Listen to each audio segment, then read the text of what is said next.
ये all India cadre है मान्यवर, और ओवैसी साहब इसका हिंदू मुस्लिम में विभाजन करते हैं। भाई आपके मन में सब चीज हिंदू मुस्लिम है, मैं तो समझता हूं ओवैसी जी आपको, मगर आप देश के अफसरान को भी हिंदू मुस्लिम में डिवाइड कर दे।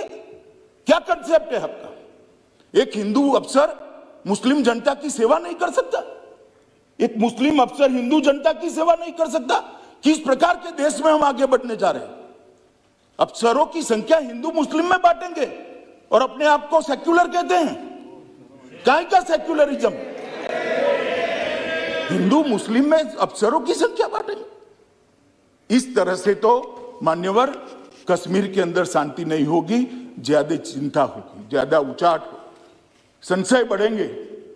मेरा सभी से निवेदन है कि इस तरह से नहीं करना चाहिए।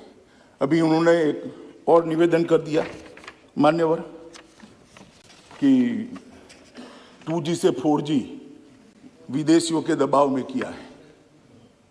ओवैसी साहब को मालूम नहीं है जिसका वो समर्थन करते थे वो यूपीए की सरकार चली गई है। ये नरेंद्र मोदी की भारतीय जनता पार्टी की सरकार है। इस देश के फैसले ये देश करता है, इस देश के फैसले इस देश की संसद करती है। कोई हम पर दबाव नहीं कर सकता, और हमने उसको इसलिए रिस्ट्रिक्ट किया था मान्यवर कि कुछ समझने के लिए समय चाहिए था। अफवाहें न फैलाई जाए इसके लिए एक समय चाहिए था। और आप हमें पूछ रहे हो भाई अधीर रंजन जी 2G और 4G, आपने तो मोबाइल ही बंद कर दिए थे और 20 साल तक बंद कर दिए थे। वाजपेयी जी की सरकार ने आकर 2G 4G छोड़ो, मोबाइल सर्विस ही बंद कर दी थी। कहां गए थे उस वक्त सारे अधिकार? मैं आपको पूछना चाहता हूं मान्यवर आपके माध्यम से, कहां गए थे सारे अधिकार? जब विपक्ष में बैठते हैं तब अपने समय में क्या किया था वो भी तो थोड़ा याद रखना चाहिए, वरना फिर सुननी पड़ेगी।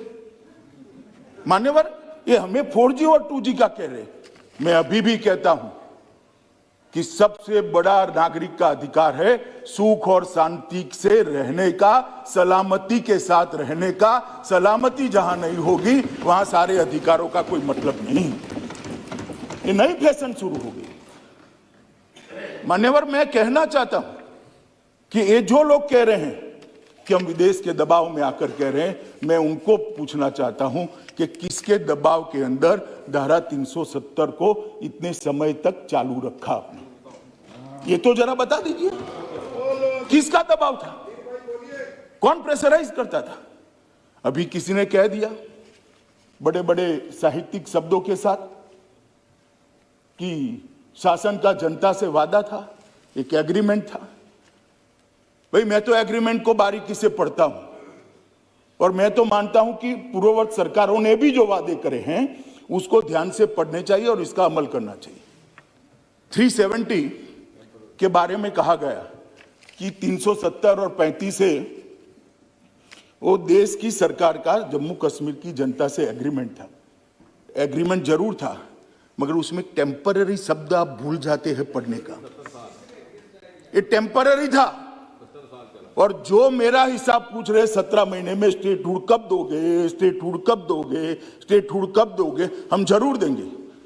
मगर मैं उनको पूछना चाहता हूं, ये मैंने भी कहा है स्टेटहुड टेम्पररी है, मगर आप 17 महीने में हिसाब मांगते हो तो टेम्पररी 370 साल तक चली, उस वक्त क्यों हिसाब नहीं मांगते थे?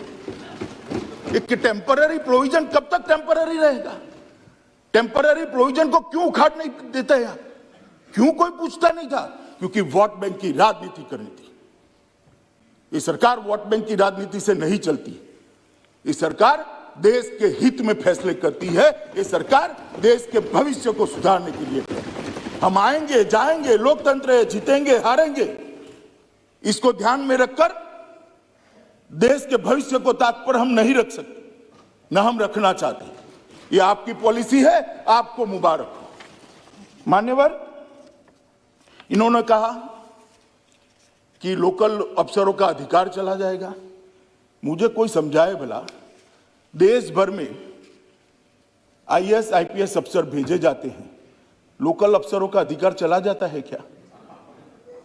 चला जाता है। तो जम्मू कश्मीर में कैसे चला जाएगा?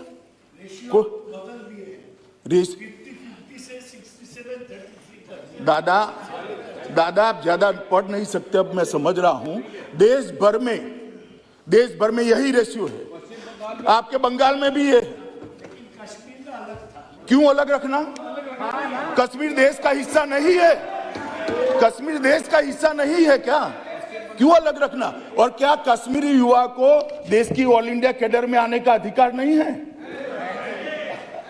अगर स्कूलों में पढ़ाते, स्कूल जला न दिए गए होते, मदरसों के अंदर बच्चों को जाने के लिए मजबूर न करते, तो कश्मीर के बच्चे भी आज IAS और IPS अफसर बने होते।